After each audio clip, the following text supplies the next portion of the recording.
96 à 2005, par là, on faisait du coton dans ce village. Donc en 2006, moi j'ai cessé de faire le coton. Pas parce que je comprenais beaucoup de choses autour, mais parce que je voyais que ce n'est plus rentable, quoi. C'est en 2009 que j'ai été au Sénégal. Je suis membre de synergie paysanne et en tant que membre de synergie paysanne, la synergie paysanne a demandé à quelqu'un qui maîtrise la question des semences pour aller la représenter à la fois des semences paysannes à Gimini en 2009. Mais c'était clair que c'était les semences paysannes qu'il fallait amener, pas les semences certifiées. Comme ici, il y a des semences paysannes un peu partout dans le village, surtout de mil, de sorgho, de maïs aussi, anciennes, que les producteurs faisaient. On a eu des échanges avec des Français, Sénégalais et autres. Et toutes les informations que j'ai eues du Sénégal a fait que j'ai décidé de changer, quoi. Là, de l'agriculture conventionnelle que je faisais, j'ai décidé d'abord ne plus faire la semence avec la recherche et la d'agri. Et j'ai décidé de revenir sur ma ferme ici et commencer par pratiquer l'agroécologie.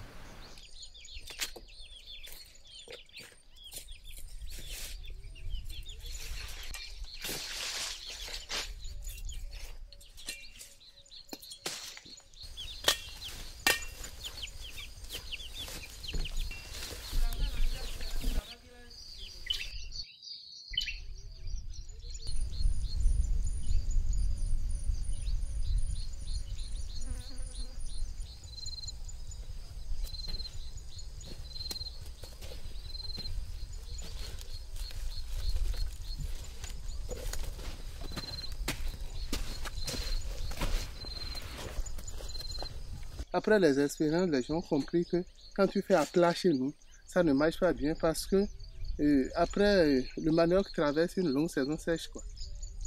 Parce que nous sommes au nord Bénin où on a 3 mois de saison pluvieuse et 3 mois de saison sèche. 6 mois, pardon.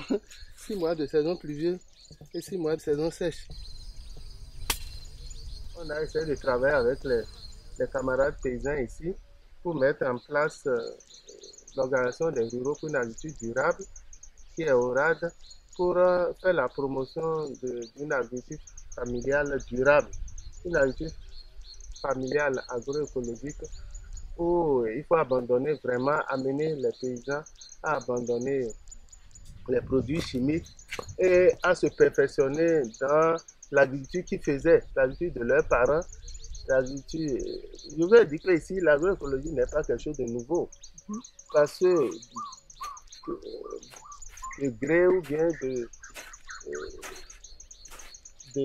ne veux pas dire de force, mais quand même les gens faisaient ici une agriculture sans engrais chimiques et sans pesticides. Ce sont les services de la vulgarisation de l'État qui ont voulu que les gens utilisent les produits chimiques et ils nous ont formés à cela et nous on croyait que c'était la bonne méthode. Mais dès qu'on a compris tous les problèmes qu'il y a autour de l'agriculture chimique et qu'on a fait une reconversion, on a voulu aussi que ces gens-là prennent de bonnes habitudes et on a fait des formations en compostage, des formations pour mieux préserver le sol et la nature et tout ça.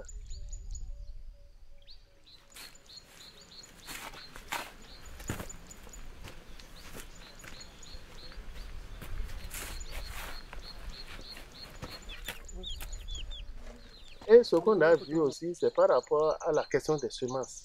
Parce que les paysans ont suffisamment de semences, ils n'allaient jamais acheter de semences au magasin. Et je crois qu'il faut revenir à ces valeurs-là où on doit sensibiliser les paysans à continuer par garder leurs semences. C'est ainsi qu'au sein de l'association, on a pu s'organiser autour d'un grenier de semences. En réalité, s'organiser autour de grenier de semences, ce n'est pas le grenier physique là qu'on regarde. C'est tout un système qui permet de pouvoir conserver les semences paysannes. Ici, il y a les semences de mil, de sorgho, de maïs, de sésame, de gombo, toutes sortes de choses qu'on n'a pas besoin d'aller chercher ailleurs. Alors, ici, là, dans cette ferme, on essaie de faire de l'agriculture écologique. Je crois que pour réussir l'agroécologie, ou bien pour réussir dans un monde où tout le monde ne fait que de l'agriculture chimique, il faut être en réseau. mais de telle manière qu'on est souvent en contact avec nos amis de la sous-région, les Maliens, les Sénégalais, les Burkinabés et autres, ainsi que certains amis du Nord, et les Français, les Belges et autres, pour pouvoir conjuguer nos efforts et trouver des solutions aux problèmes liés à l'agriculture écologique. Cette ferme peut être une ferme de formation, un centre de formation pour tous ceux qui sont autour de moi ici, même ceux qui viendront d'ailleurs. C'est pas qu'on connaît plus que les autres, hein, mais on a déjà quand même une base qui permet quand même de partager avec les autres les expériences que nous sommes en train de faire ici. Parce qu'on pense que pour l'Afrique,